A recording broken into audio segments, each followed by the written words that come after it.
Well, companies like Uber and Lyft are making it easier than ever to be your own boss. All right, but can you really pay the bills as a full-time freelancer? Alison Morris explains what you have to consider before you decide to go solo.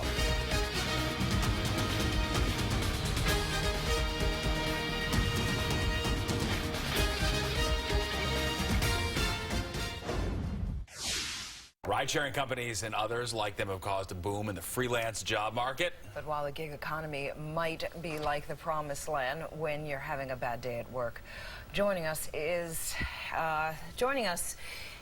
Alison Morris to tell us more about this. Right, it seems very alluring. I want to be my own boss. This is going to be great. That. The heck with it, but there's a lot of stuff you got to think about before you make the plunge. I don't want to work for the man anymore. Exactly. Everybody has said this at least at some point in their lives. A million times. You can't exactly do TV from your home office, but a lot of people have talked about it. And you know, guys, you've seen those ads on the sides of buses promising that you can make a great living driving for Uber, or you meet those people who tell you how happy they are since they quit their jobs and started consulting and making their own hours. But you rarely hear about quarterly estimated taxes or the labor law protections that you won't get, but these are real issues that you'll have to deal with if you're going to try to make real money in the gig economy. Anybody can do it. Over 50 million Americans have given up their 9-to-5 jobs in favor of freelance work. But Faisal Hoque, entrepreneur and author of Survive to Thrive, says while anyone can go out on their own, you better do your homework before jumping headfirst into the gig economy, especially when it comes to money. What are people getting for the kind of offering that I'm giving? What kind of skill set do I have that makes it special?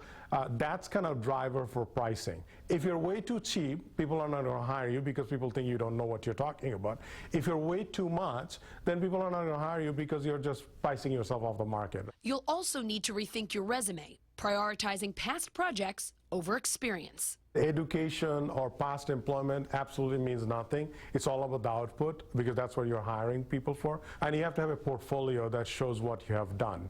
Gig jobs run the gamut. Uber and Lyft drivers, grocery delivery, even coding, technology, and consulting services. But Cole Stangler, reporter with the International Business Times, says there's more to think about than just getting paid for the work. You owe more in taxes. You don't have a lot of the labor law protections that you have as a traditional employee. You're not covered by anti-discrimination laws, for instance. You're not covered by minimum wage or overtime laws. And you'll need to get your own health care. You want to go out and buy a plan on your own if you're over 26. Affordable Care Act, if you're under 26, you can get on one of your parents' plans. But if you have an entrepreneurial mindset, there's a lot of money out there up for grabs. You can make anywhere from $15 an hour to a couple $100 an hour. Also, you can have projects that are $5,000 to $100,000. So it all depends on who you are, what kind of work you're doing, and who are you doing the work for.